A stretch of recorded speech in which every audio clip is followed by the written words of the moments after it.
Bien, vamos a leer. Pues lo vamos a leer de acá. De hecho, estaba experimentando con las imágenes y entonces aquí lo voy a poner para los niños aquí en la habitación y los niños allá en casa también. Vamos a estar leyendo de Lucas, capítulo 8, versículos del 26 al 39. Es una porción pues más larga de lo acostumbrado, pero es una narrativa, es una historia completa, entonces no quise dividirla. Vamos a leer capítulo 8 de Lucas, del 26 al 39. Ahí subrayé unas palabras, ahorita les voy a decir por qué, pero voy a leer de corrido esta sección. 26 dice, navegaron hacia la tierra de los Gadarenos, que está al lado opuesto de Galilea. Y cuando él bajó a tierra, hablando de Jesús, le salió al encuentro un hombre de la ciudad poseído por demonios, y que por mucho tiempo no se había puesto ropa alguna, ni vivía en una casa, sino en los sepulcros. Al ver a Jesús, gritó y cayó delante de él, y dijo en alta voz, ¿qué tengo yo que ver contigo, Jesús, Hijo del Altísimo? Te ruego que no me atormentes. Porque él mandaba al espíritu inmundo que saliera del hombre, pues muchas veces se había apoderado de él y estaba atado con cadenas y grillos y bajo guardia. Y a pesar de todo rompía las ataduras y era impelido por el demonio a los desiertos. Entonces Jesús le preguntó, ¿cómo te llamas? Él le dijo, Legión, porque muchos demonios habían entrado en él. Y le rogaban que no les ordenara irse al abismo. Y había una piara de muchos cerdos paciendo allí en el monte. Y los demonios le rogaron que les permitiera entrar en los cerdos. Y él, Jesús, les dio permiso. Los demonios salieron del hombre y entraron en los cerdos. Y esta piara se precipitó por el despeñadero al lago y se ahogaron. Y cuando los que los cuidaban vieron lo que había sucedido, huyeron y lo contaron en la ciudad y por los campos. Salió entonces la gente a ver qué había sucedido. Y vieron a Jesús y encontraron al hombre de quien habían salido los demonios, sentado a los pies de Jesús, vestido y en su cabal juicio. Y se llenaron de temor. Y los que lo habían visto le contaron cómo y los que lo habían visto les contaron cómo el que estaba endemoniado había sido sanado. Entonces toda la gente de la región alrededor de los Gadarenos le pidió a Jesús que se alejara de ellos, porque estaban poseídos de un gran temor. Y él, entrando a una barca, regresó. Pero el hombre de quien habían salido los demonios le rogaba que le permitiera acompañarle. Mas él le despidió diciendo, vuelve a tu casa y cuenta cuán grandes cosas Dios ha hecho por ti. Y él se fue proclamando por toda la ciudad cuán grandes cosas Jesús había hecho por él. Está un poquito larga, pero es una narración creo que sencilla de seguir. Aunque aquí hay conceptos que no sé si hemos tocado anteriormente o no, pero un poco fuertes o pesados, por así decirlo, que quiero que pues, veamos un poquito más a fondo, ¿no? Subrayé estas palabras porque al menos es como empiezo yo a tratar de entender lo que está pasando En el 26 puse que navegaron, o sea, había un propósito ahí. Acaba de pasar por la tormenta, ¿verdad? Y estaban mejor descontrolados. Pero Jesús tenía un propósito y dice que navegaron hasta ese punto. Jesús quería llegar a este lugar a encontrarse con este hombre específicamente, ¿verdad? Entonces navegaron hacia tierra con este propósito y estaba, dice, al lado opuesto del rumbo que iba Jesús. Se desvió completamente hacia el rumbo opuesto, ¿no? Y cuando él bajó a tierra, le salió al encuentro un hombre de la ciudad, ¿qué dice ahí? Que estaba poseído. ¿Qué significa que estaba poseído? Y ahorita vamos a ver que por demonios, ¿no? Poseído por demonios. Controlado. ¿Qué conocen de la posesión demoníaca? ¿Qué es eso? ¿Algo, no? Bueno, dice que estaba poseído por demonios. Luego vamos a ver un poquito más adelante que no necesariamente uno, eran cientos o miles por las palabras que se usan en el nombre.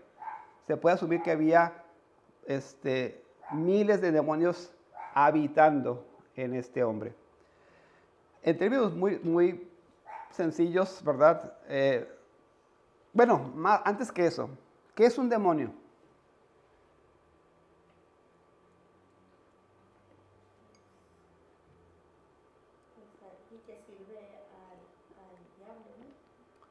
Es un tipo de creación angelical, ¿verdad? Inicialmente, hay dos, vamos a decir que hay tres tipos de personas. Una persona divina, que es Dios, las personas angelicales y la persona humana, ¿verdad? En la creación angelical, son seres creados por Dios con el propósito de adoración, de alabanza. Es una creación especial que hizo Dios antes que los hombres, ¿no? Bueno, para no decir antes o después, porque hay muchas polémicas, pero en el acto de creación, Dios crea pues todo el universo. Dentro de eso crea a los ángeles y crea a los humanos, ¿ok? Seres espirituales, ¿no? Seres espirituales. ¿Y qué distingue a los demonios de los ángeles que todavía sirven a Dios? ¿O por qué son demonios?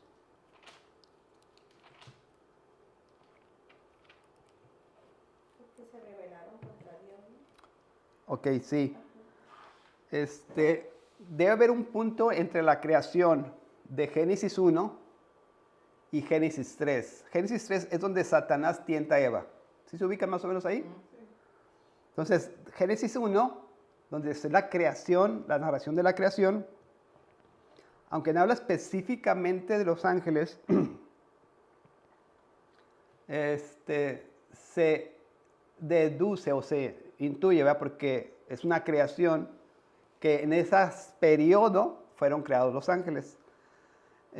Y digo, no voy a entrar en debate porque mucha gente tiene puntos distintos en cuanto a la creación, del tiempo y todo eso, pero en ese punto de Génesis 1 a Génesis 3 pasó algo en esa creación angelical y encabezados por Satanás se rebelan contra Dios.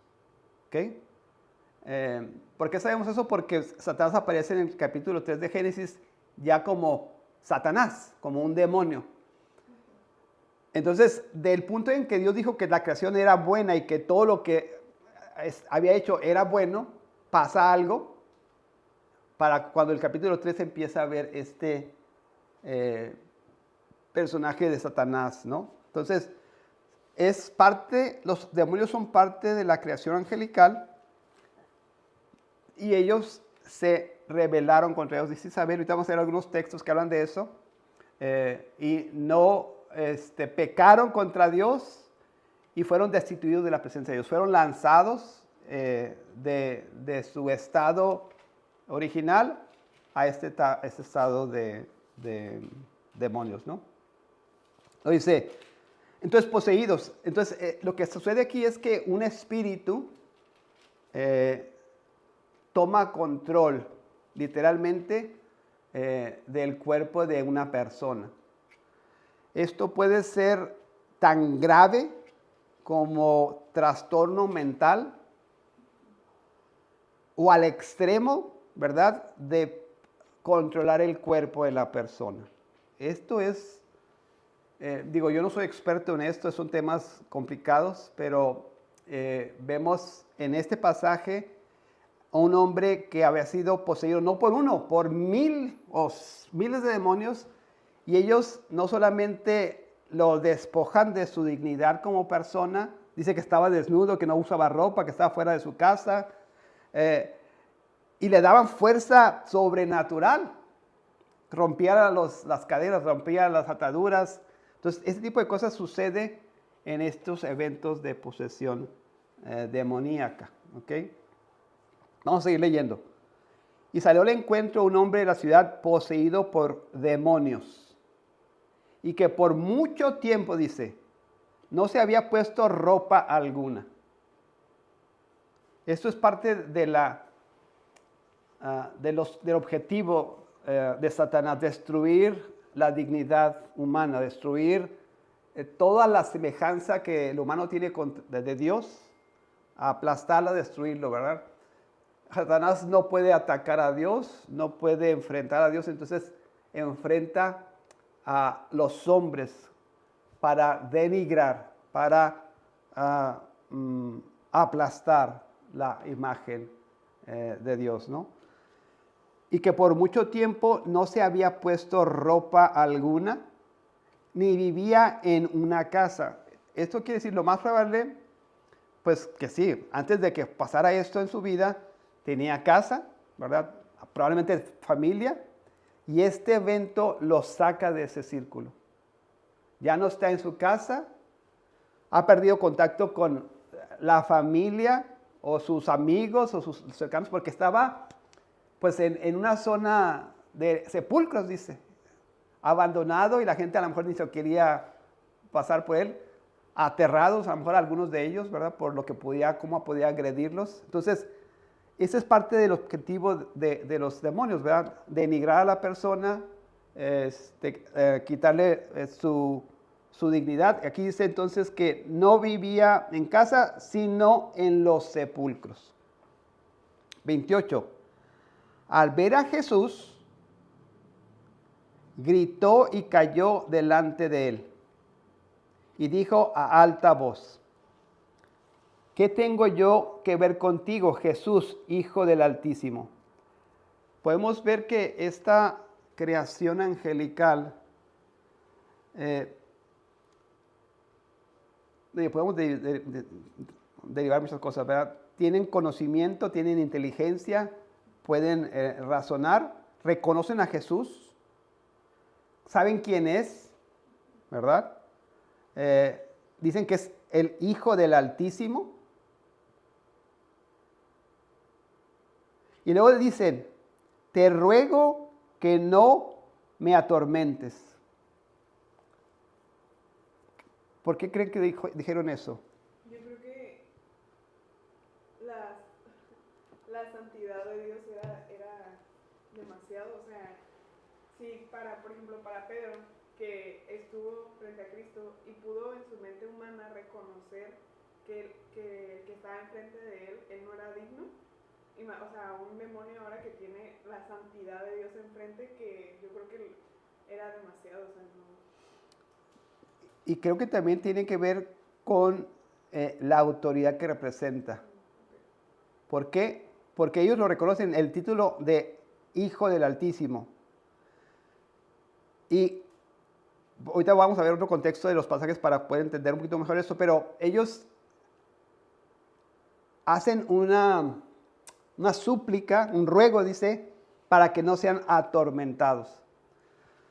Satanás y los demonios saben que el juicio sobre ellos ha sido dictado y que no hay nada que puedan hacer para que eso sea revertido. Saben que van a ser lanzados al lago de fuego, saben que van a ser destruidos, ¿verdad?, en el infierno, o encarcelados en el infierno, en el lago de fuego. lo que está haciendo Satanás en este tiempo es destruir, hurtar, robar, destruir, matar, todo en contra de lo que Dios quiere hacer en la humanidad. Yo imagino como una persona que sabe que va a morir y en la desesperación o en la cuestión se quiere arrastrar consigo, ¿verdad? A la gente que tiene alrededor. Esto está sucediendo aquí. Entonces, ellos reconocen la autoridad de Jesucristo, reconocen que Él tiene el poder para juzgarlos y para encarcelarlos o destruirlos, y ruegan ahí que no los atormente. Vamos a ver el 29. Dice, porque Él mandaba al espíritu inmundo que saliera del hombre. Jesucristo vimos en la semana pasada que tenía autoridad sobre la naturaleza. ¿Recuerdan? Dio su palabra y la naturaleza obedece. Aquí vamos a ver también que Jesucristo tiene el poder sobre la creación angelical. La soberanía de Dios no solo aplica a la humanidad, lo aplica también a la creación angelical. El hecho de que ellos se hayan revelado, ¿verdad? No quiere decir que sean espíritus autosuficientes. Están bajo la autoridad y se tienen que someter a la autoridad de Dios, ¿no? Porque Él mandaba al espíritu inmundo que saliera del hombre, pues muchas veces se había apoderado de él y estaba atado con cadenas y grillos y bajo guardia. A pesar de todo, rompía las ataduras y era llevado, ¿verdad?, por los demonios a los desiertos. Nos deja ver ahí cosas que sucedían con este hombre, ¿verdad?, que podemos atribuir a esa posesión demoníaca, el comportamiento extraño y el comportamiento de esa fuerza extrema o sobrenatural que podía experimentar esa persona. 30. Entonces Jesús le preguntó, ¿cómo te llamas? Y él le dijo, Legión. Y Legión en el contexto romano hablaba de un número aproximado de 6,000 hombres. Entonces, la gente que estudia este pasaje dice que, aunque no podemos asegurar la cantidad, podemos decir que había cientos o miles probablemente de demonios poseyendo a esta persona. Dice, porque muchos demonios habían entrado en él. Y estos demonios le rogaban que no les ordenara irse al abismo. Aquí está de dónde viene el temor de estos espíritus. Dice que le rogaban que no les ordenase irse al abismo. Y puse aquí en verde por eso, porque aquí ruego, atormentes, y en verde puse también rogaban y abismo. Como que todo eso está relacionado. El temor de estos espíritus, el terror de esos espíritus viene porque Jesús tiene el poder de enviarlos a este lugar, al abismo. Aquí puse una referencia de a ver si carga ahorita aquí.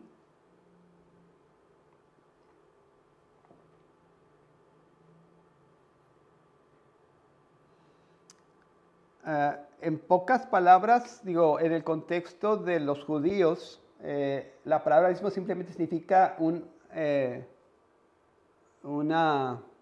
agujero grande, ¿no? Profundo. Tan profundo que es difícil ver el fondo de ese pozo, ¿no? Parece no tener fondo. Entonces, esa es la palabra que se usaba en ese entonces, y en la cosmovisión de los judíos, este lugar lo imaginaban o lo ponían en su visión del mundo en un lugar por debajo de la tierra.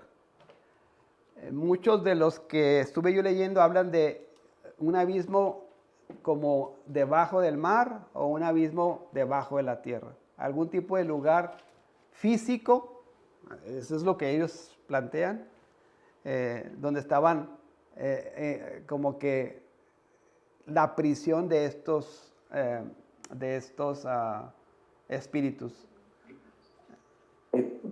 No sé si más abajo, ahí en la página esa que estás poniendo, se me hace raro que no mencionen Génesis 1, ¿no? Porque el abismo es como un estado de precreación, como de desorden, de caos. Cuando dice que el Espíritu de Dios se movía sobre la superficie las tinieblas cubrían la superficie del abismo. Sí. Y el Espíritu de Dios se movía sobre las aguas. Sí, por eso hablan Pues, también de que en ese océano primitivo que se habla, ¿verdad? Como que por eso relacionan el abismo también con el agua, con el mar. Pero sí, es como un estado de caos, ¿verdad? Este es un enfrentamiento entre Dios, el orden y el caos en este caso, ¿no? En la cosmovisión de los judíos sucedía eso. En esa cosmovisión inclusive tenían pues el Hades, el infierno, como partes físicas de la tierra, en algún lugar de la tierra, ¿no? Estos pasajes que habla la palabra del infierno o que habla del Hades, un lugar específico en la visión del mundo que tenían los judíos, lo ubicaban en lugares físicos de la tierra. No quiere decir que eso sea la verdad, eso es como ellos percibían la realidad de las cosas. Pero vamos a ver algo que es bíblico. Miren, Apocalipsis 9, del 1 al 3 y 11 dice: el quinto ángel tocó la trompeta y vi una estrella que cayó del cielo a la tierra y se le dio la llave del pozo del abismo. Esa es la referencia al mismo lugar, ¿no?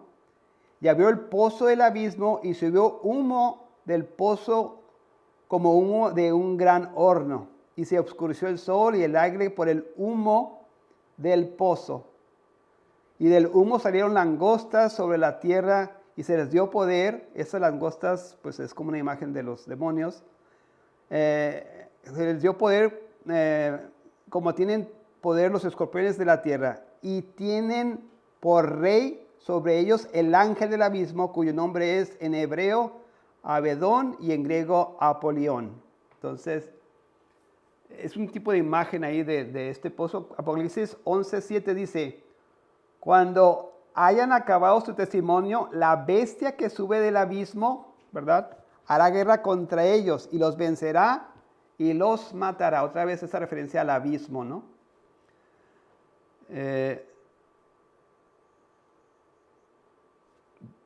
Apocalipsis 20, del 1 al 3. Vi un ángel que descendía del cielo con la llave del abismo otra vez.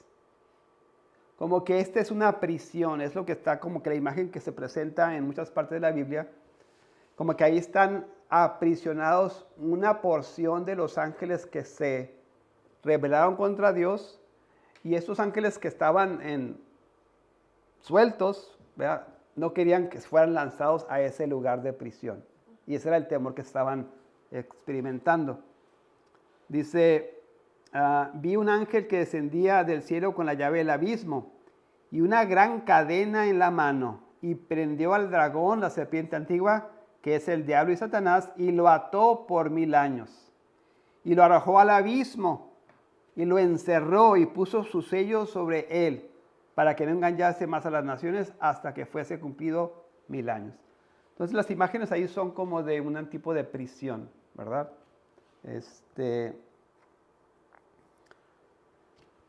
En estos casos dice: el abismo es un lugar para encerrar a los espíritus malignos. Muchos estudiosos de la Biblia creen que en este es el mismo lugar en el que se refiere 2 de Pedro 2:4, como el infierno o como el Hades, donde algunos espíritus malignos están en prisiones de oscuridad. Vamos a leer 2 de Pedro 2:4. Dice: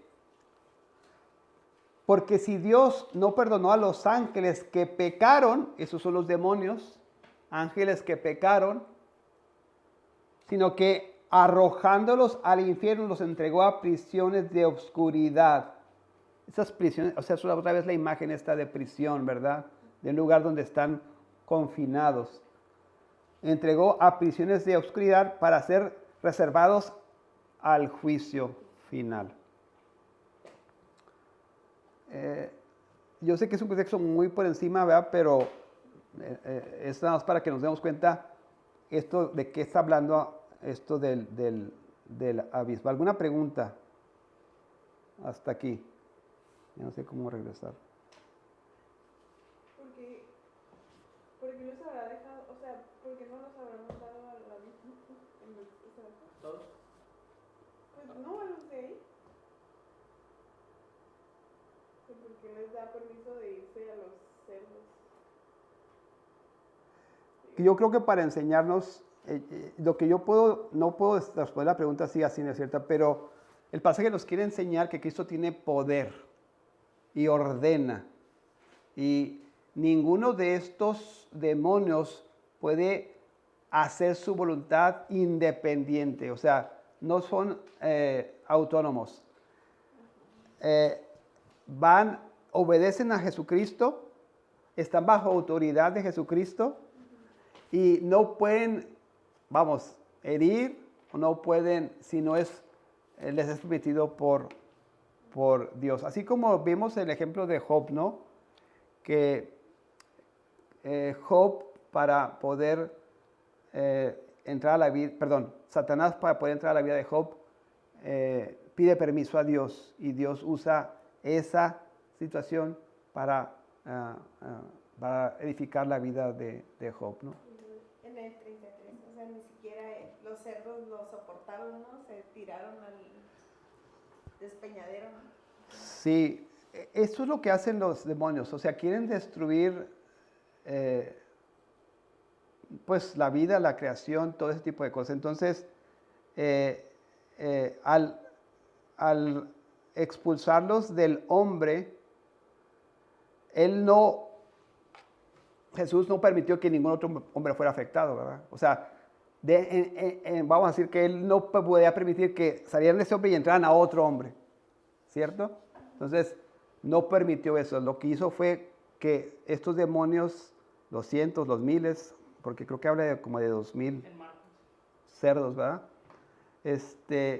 Fueron poseídos por estos demonios y el efecto que tuvieron sobre los cerdos es eso de destrucción, de ellos buscar pues despeñarse y ahogarse, ¿no?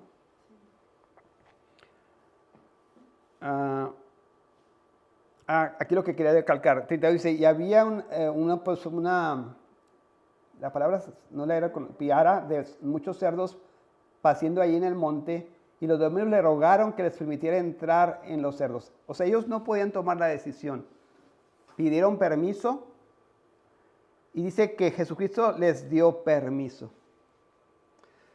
No sé por qué, lo que está enseñando aquí es que Jesucristo no está superitado a los demonios. Los demonios le responden a Jesucristo.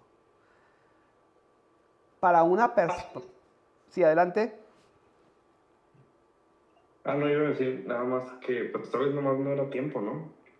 De que se fueran mandados al abismo. Sí. Creo que la pregunta de Mariana era de que por qué los dejó entrar a los cerdos, ¿verdad? ¿Esa es la pregunta? Sí, o sea, eso y de que porque no los mandó al abismo ya. O sea, no era tiempo, dice los, pues no era el tiempo, ¿verdad? Si hubiera sido tiempo ya estarían allá. Supongo que había un plan que no lo entendemos nosotros, ¿verdad? Pero no era el tiempo de la destrucción. La destrucción final de Satanás y todos sus ángeles será en el juicio final, ¿verdad? No dice, ¿no? Que no los mandó después de que se despeñaron los cerdos y se murieron. Sí, o sea, si lo hubiera dicho, creo que, o sea, lo que pasa es que tenemos que entender por qué nos narran estas escenas y no las otras, ¿no? Y creo que la narración de estas escenas son para ver el efecto que tienen los demonios sobre las personas, el daño que estos ocasionan, la autoridad que tiene Jesucristo sobre los demonios. O sea, eso es lo que tenemos que aprender, lo que nos está siendo narrado. No lo que no está narrado, ¿verdad? Porque no sabemos qué sucedería. Sabemos lo que está narrado, sabemos la enseñanza que está ahí. Lo otro pues son como especulaciones, ¿no? Lo que sucede aquí es que también algo que sucede en la actualidad, ¿hay posesión demoníaca? No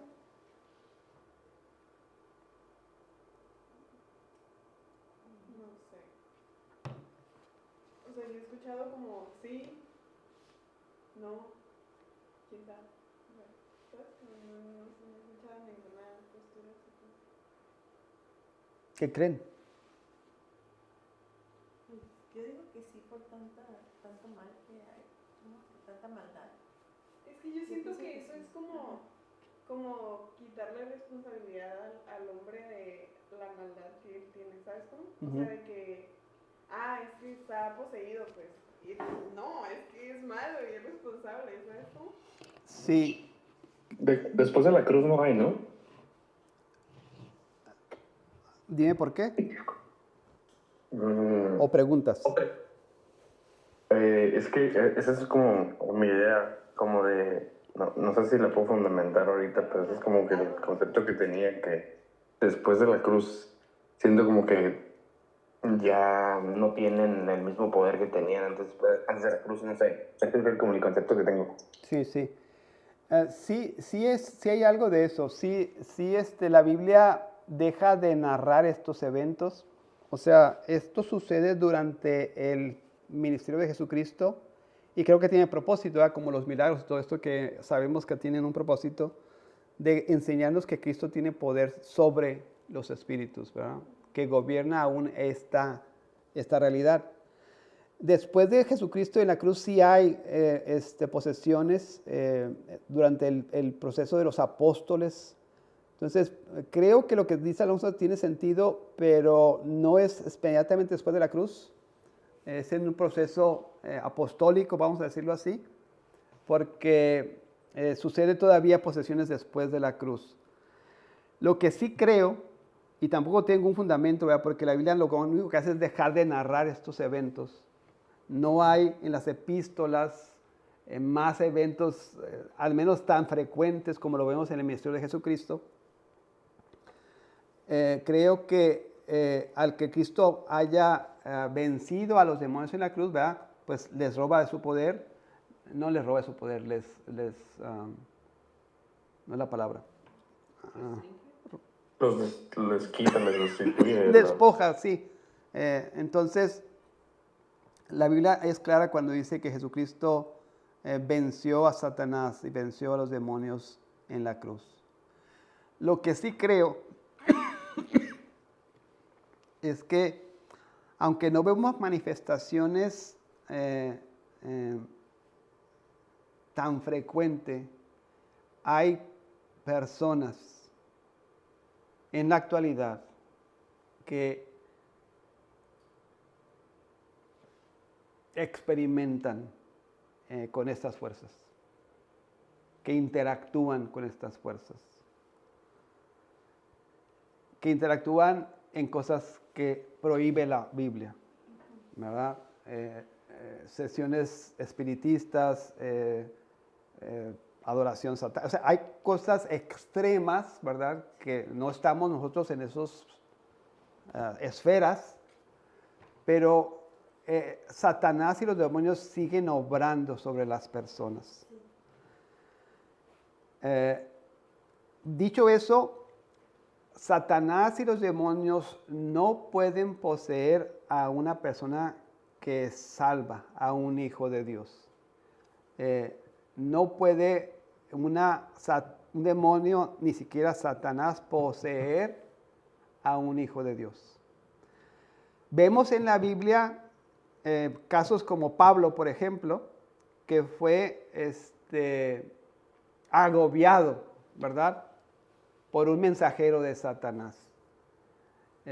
Vemos casos de ese tipo, como de tormento, de influencia, de agobio, pero nunca de posesión en un cristiano. Pero sí podemos ver, inclusive en nuestra actualidad creo que pudiéramos ver, si hacemos este tipo de análisis, personas que están tan envueltas en estas situaciones de pecado, estas situaciones de de maldad, de obscuridad, de una espiral tan profunda, ¿verdad? En su vida de obscuridad que es casi evidente, no puedo asegurar, pero que algo maléfico está en esa persona. No sé si me explico. Miren, nuestra guerra es espiritual. Satanás lo que quiere quitar de nuestras mentes es la realidad espiritual de las cosas. Y esa guerra espiritual quiere que esté lo más lejos posible de nuestra mente. Y nosotros hemos reetiquetado, ¿verdad?, en nuestra modernidad algunos de esos estados de obscuridad con otros nombres psicológicos, con otros nombres en la medicina. Pero yo no tengo la habilidad ni el don para discernirlo, pero puedo estar casi seguro que hay casos que son por influencia demoníaca. ¿Por qué les digo esto? ¿Y qué sentido tiene saber de estas cosas? Primero, que nuestra pelea, a veces creemos que nuestras situaciones de llevar el evangelio o llevar la palabra de Dios es contra lo testarudo que es una persona y que no nos quiere escuchar. Pero la Biblia es clara que es Satanás obrando en esa persona, cegando el entendimiento de las personas. O sea, no separemos en nuestras mentes la actividad espiritual que está sucediendo en nuestras vidas, vean, en el Espíritu Santo y la vida de las otras personas. O sea, hay esta guerra literal, no la vemos, no es física, pero literal por las almas de las personas, ¿no? Voy a ver unas notitas aquí. Este pasaje nos muestra la terrible condición de quienes están bajo el dominio de Satanás. El endemoniado vivía entre sepulcros, apartado de toda dignidad humana, esclavizado en cuerpo y alma por una legión de demonios. ¿Habrá eso en la actualidad? ¿Habrá personas a ese nivel de esclavitud? Sí las hay. Sí las hay. Lo nombramos de otra manera, pero sí las hay. O sea, personas... La dignidad humana que nos... O sea, la imagen de Dios pisoteada. La imagen de Dios destruida. No sé si me explico. Y yo no quiero poner cosas en su mente gráficas, pero ustedes saben, o sea, hay cosas atroces, o sea, oscuras. No quiero decir nada gráfico, ¿verdad? Pero a eso me refiero. Y eso es una persona, un hijo de Satanás, para no usar la palabra poseído, pero un hijo de Satanás, obscurecido en su entendimiento, obscurecido en la verdad, en tinieblas. ¿A qué extremo de maldad puede llegar? ¿Ah? Es que siento, a mí me causa como conflicto en la mente que sea como poseído, ¿sabes cómo? Uh-huh. Porque es como, pues entonces la persona no tiene la culpa. Y no es que no tenga la culpa, o sea, sí tiene la culpa de lo que está haciendo. ¿A qué te refieres? ¿Que su pecado no es responsable de su pecado? Pues no es responsable. No, es responsable porque llegó a ese grado. Cuando es o sea, la persona está experimentando con cosas que la Biblia prohíbe. Abre puertas que no debe abrir. No es que no es responsable de su pecado. Y creo que sé para dónde vas. No me estoy refiriendo al típico estado de las personas de obscuridad en las que por su propia maldad, ¿verdad? O concupiscencia, y malos pensamientos y ese tipo de cosas. Eso es la naturaleza humana, caída. Una adicción es una espiral que va en descendiente. Y sucede con la mentira, sucede con todos los pecados. O sea, cuando damos rienda suelta a la mentira, pues una mentira. Pero luego empieza a hacer y más, y más, y más. Eso es lo que sucede. Y Satanás quiere que lleguemos a eso de, bueno, Satanás quiere que la humanidad se aleje tanto de Dios que pueda hacer eso sin pensarlo, ¿no? Muchos parecen gobernados completamente por el pecado, inútiles para sus familias, para la iglesia y para el mundo. Esta realidad debe llevarnos de temor y compasión al mismo tiempo, pero también de esperanza. Ese mismo Cristo que liberó al endemoniado sigue hoy, ¿verdad? Con la capacidad de liberar a esas personas en extrema dependencia, en extrema oscuridad. O sea, esa oscuridad existe, esa oscuridad es real, esa degradación es contemporánea, pero aún en esos estados el Evangelio y la gracia de Dios puede obrar y actuar. Como en este caso de esta persona que tenía no un demonio, miles, ¿verdad? Y Dios, Jesucristo, fue para demostrar que aún en esas condiciones de extrema oscuridad, la obra de Dios puede ser efectiva, ¿no? Ningún esclavo de Satanás está fuera del alcance de la gracia de Dios. Por eso, aun cuando todo parezca perdido, debemos llevar a los pecadores delante de Cristo en oración, confiando que en Cristo todavía puede tener misericordia y libertar al más cautivo de los hombres.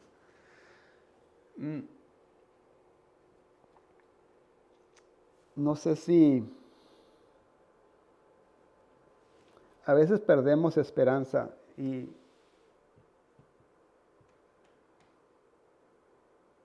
podemos hacer juicio, ¿verdad?, sobre las personas, inclusive. El pecados extremos de pederasta o de violador o de,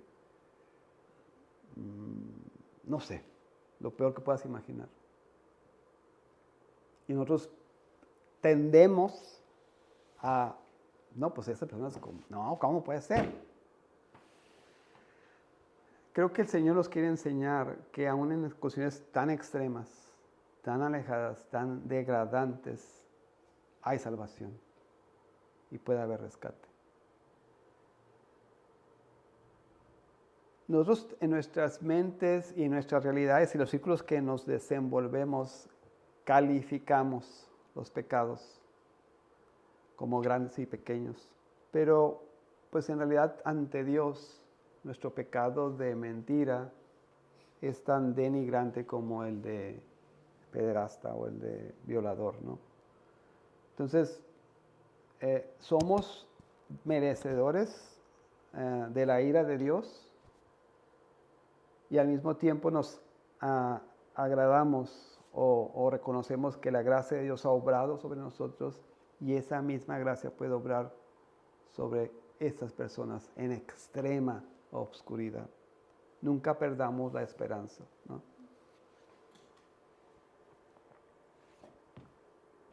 Ay, se va a acabar el tiempo. Voy a dejarle aquí porque creo que el tema nos va a dar para más.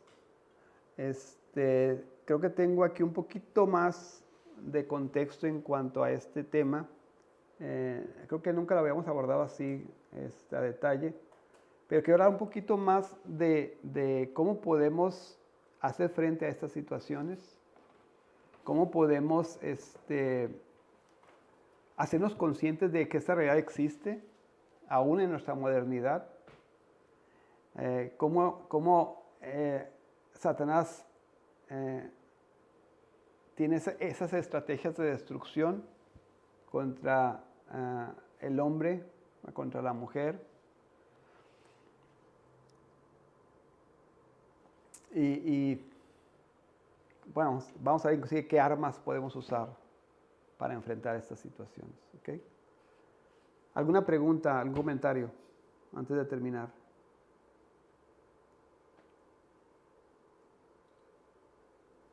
No, todo bien por acá, gracias. Muchas gracias.